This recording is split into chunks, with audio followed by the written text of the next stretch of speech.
a une responsabilité au niveau de la région Lorraine et un peu plus largement sur ce dossier-là. Mais au-delà des médicaments, moi je soulignerais l'intérêt des élus dans la pollution de l'eau.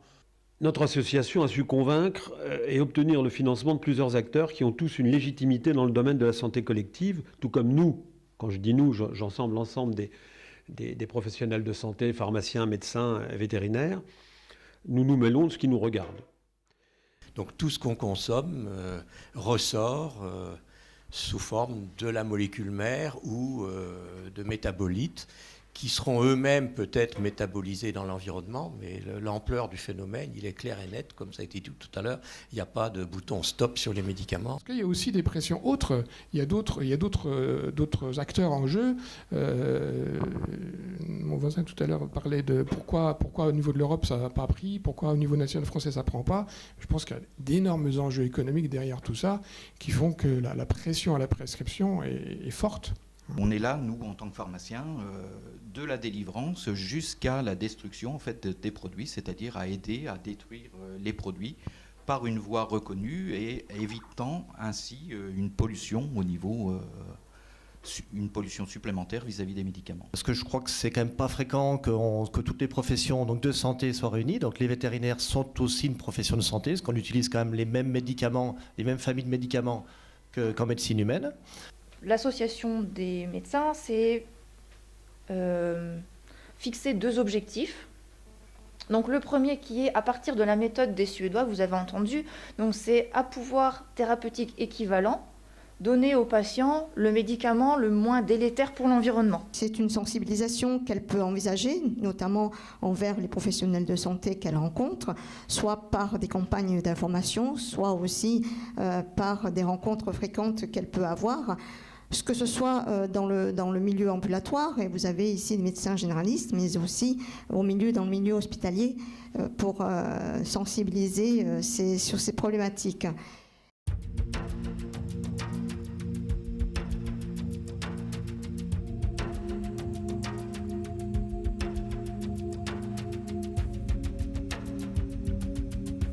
C'est pas l'agence de l'eau effectivement d'avoir un avis d'opportunité, est-ce qu'il faut plus ou moins prescrire, c'est bien effectivement aux praticiens eux-mêmes de pouvoir mettre le curseur au bon niveau. Et nous, notre action peut être simplement effectivement de la sensibilisation. Et on a besoin de relais, l'ARS ou autres, ou des professionnels, pour approcher effectivement ce public professionnel pour qu'il y ait un changement de comportement. Et moi, je voudrais vraiment vous féliciter le travail qui a été fait. Parce que de l'exigence, quand on s'était rencontrés, je lui ai dit il faut absolument qu'on ait le bassin versant. C'est quand même l'adhésion à la fois des médecins, des pharmaciens, des vétérinaires, enfin de tous les acteurs sur le territoire.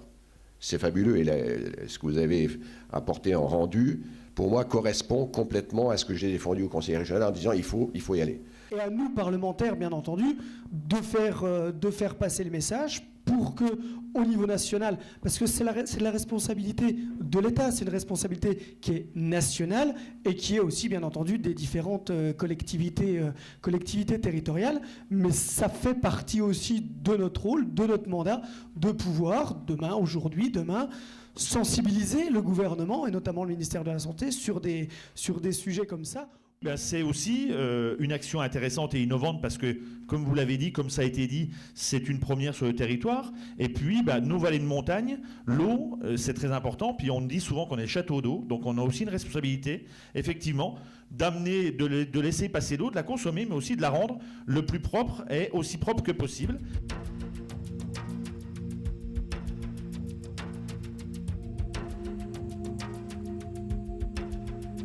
Où tout le monde parle santé animale, santé humaine, il ne faut pas oublier derrière qu'il y a aussi la santé végétale, même si ce n'est pas le lieu aujourd'hui, mais c'est bien un conglomérat global, quoi. Donc effectivement, c'est grâce à Étienne qu'on est rentré dans le lien, mais c'est vrai que le lien santé animale et santé humaine est important. Alors après, il faut fédérer, donc il faut aller rencontrer les médecins, il faut aller rencontrer les pharmaciens, il faut aller rencontrer les vétérinaires, il faut rencontrer également les éleveurs, parce que tous ces gens-là manient des médicaments, consomment des médicaments. Et après, il faut essayer de développer une action qui arrive à modifier les comportements. Et ça, ce n'est pas une petite affaire.